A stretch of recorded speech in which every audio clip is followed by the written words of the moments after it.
Detajet e reja kanë dalë në dritë lidhur me ngjarjen e rëndë që ndodhi në zonën e Lundrës në Tiranë, ku mbeten të plagosur 4 persona, 2 prej tyre të mitur.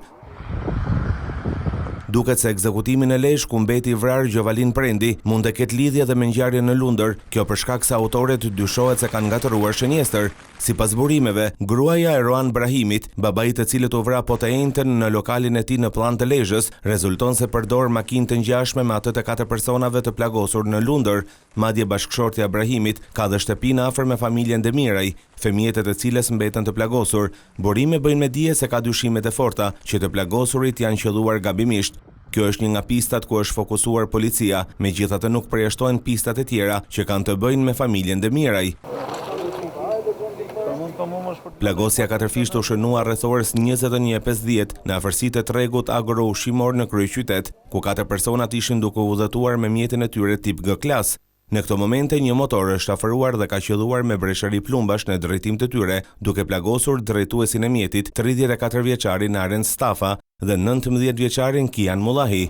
Plumbat nuk ursyen as 2 pasagjerët e tjerë në makinë, 2 vëllezërit e mitur përkatësisht 17 dhe 11 vjeç. Këta të fundit janë fëmijët e pronarit të një shoqërie sigurie private. Pas atentatit, Stafa është larguar me shpejtësi në drejtim të Lundrës, në afërsitë të zonës së vilave ku dhe banojnë të miturit dhe i riu. Ata më pas janë dërguar në spital me një tjetër automjet. Sipas hetimeve paraprake, ka dyshime se autorët kanë qenë 2 persona të cilët i kanë zënë prit mjetit tip G klas. Me pas ata janë larguar nga vendngjarja me një motor, ndërsa policia ende nuk ka asnjë të dhënë që mund të çojë në identifikimin e tyre. Të plagosurit janë marrë në pyetje dhe kanë deklaruar se nuk kanë konflikte me askënd dhe nuk kanë arritur të dallojnë dot autorët. Të rinjt nuk kanë asnjë precedent penal, po ashtu dhe shoferi i tyre nuk rezulton të ketë patur probleme me drejtsinë të kaluaren. Pas ditën e së njëjtës, 4 të rinjt kanë shkuar në Shijak për të festuar ditëlinjen e 11 vjeçarit, me pas janë drejtuar drejt Lundrës në zonën e vilave ku dhe banonin. Kian Mullahi, i cili studion në Londër, ishte kthyer vetëm një ditë përpara ngjarjes për Pashkët. 3 të rinjt janë shok me njëri tjetrin. Sipas burimeve nga spitali, 11 vjeçari vijon të jetë në gjendje të rëndë pasi plumbat e kanë prekur në pjesën e gjoksit.